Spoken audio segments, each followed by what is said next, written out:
अरुणाचल प्रदेश में सत्ता पर काबिज बीजेपी को जोर का झटका लगा है। गुवाहाटी हाईकोर्ट की ईटानगर बेंच ने अपने एक फैसले में अरुणाचल प्रदेश की बीजेपी विधायक दासंगलू पुल के चुनाव को जनप्रतिनिधित्व कानून के तहत अवैध करार दिया है। तो क्या है पूरा मामला, देखते हैं इस रिपोर्ट में।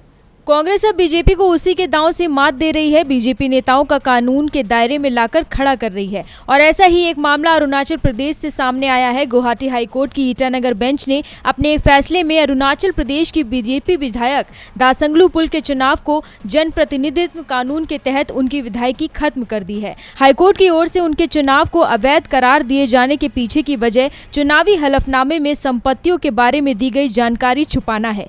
कोर्ट ने अपने फैसले में कहा, बीजेपी नेता दासंगलू पुल ने जन प्रतिनिधित्व कानून 1951 की धारा 33 के तहत अपना नामांकन पत्र दाखिल नहीं किया था और इस तरह से उम्मीदवार अपने नामांकन पत्र के खारिज होने के लिए जिम्मेदार हैं।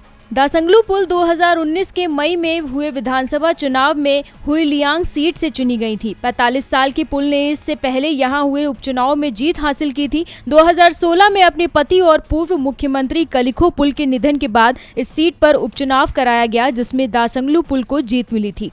हालांकि 2019 के चुनाव में दासंगलू पुल के हाथों चुनाव में शिकस्त का सामना करने वाले कांग्रेस उम्मीदवार लुपलुम किरी ने पुल की जीत को चुनौती दी और हाईकोर्ट पहुंच गए। कोर्ट में उन्होंने दावा करते हुए कहा था कि दासंगलू पुल ने अपने चुनावी हलफनामे में पति की मुंबई में 4 और अरुणाचल प्रदेश में 2 संपत्तियों के बारे में कोई जानकारी ही नहीं दी है। साथ ही लुपलुम किरी ने यह भी कहा कि मिस दासंगलू पुल का नामांकन उनकी ओर से आपत्ति जताए जाने के बावजूद भी स्वीकार कर लिया गया।